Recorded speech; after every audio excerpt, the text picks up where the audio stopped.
भागा जानी दूरी। आवा लोग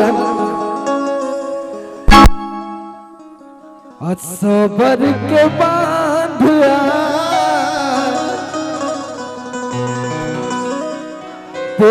आई तूरी। Hello hello hello hello hello hello थोड़ा एक देख ला भैया कि काची बाटे हमारी शरीरिया चाप के लाग मोई बाका।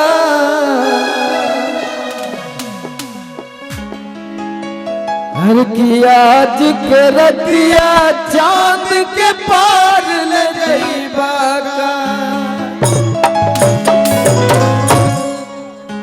ये गाना हमार टी सीरीज से आल तू ही लिख ले हुआ। हाँ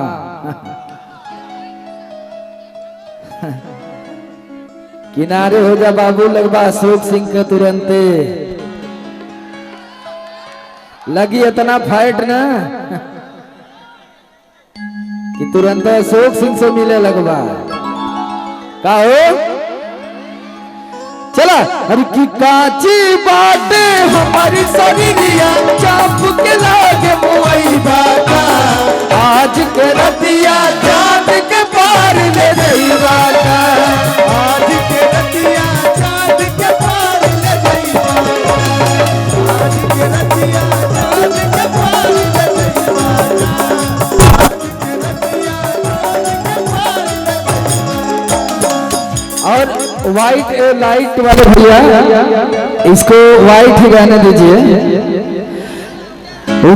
है ना। भग भुग मत करा थोड़ा वीडियो भी बन जाएगा। कहो भैया कि बड़ुए सुहाग रात भागा जानी दूरी। असबर के बांधिया आई तूरी। चला नचबा लोग ना पक्का ना। अरे की कांची बाटे हमारी शरीरिया चाप के लागे मुई बाका। आज के रतिया चांद के पार ले गई बाका। आज के रतिया चांद के पार ले गई बाका।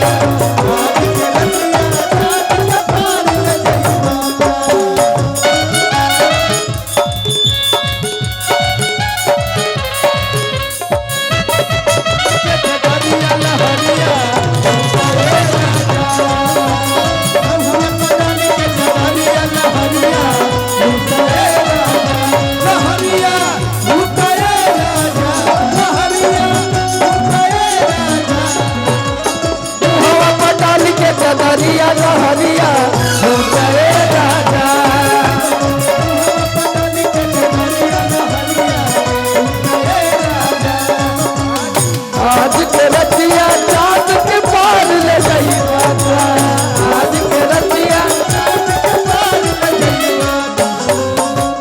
दिया धनवा के धनवा राजा रखनी संभारी के।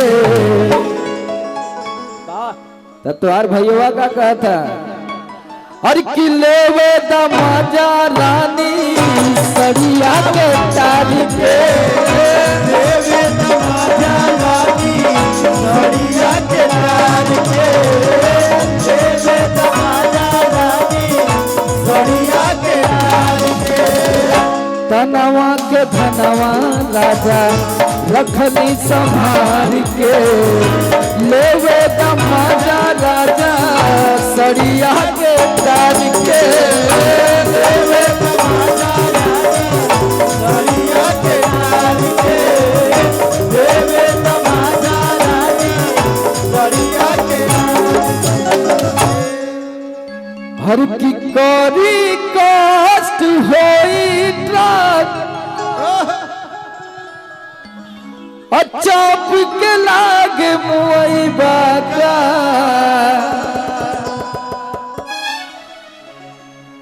अरे आज के रतिया चांद के पार ले जाइबा कि आज के रतिया चांद के पार ले जाइबा आज के रतिया चांद के पार ले जाइबा आज के रतिया चांद के पार ले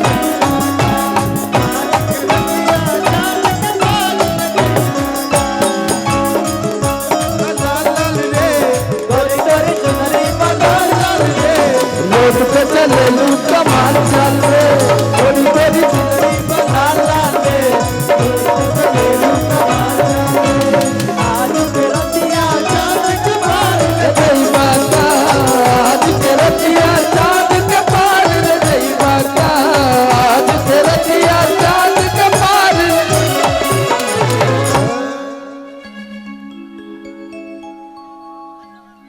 अरे किचू मिला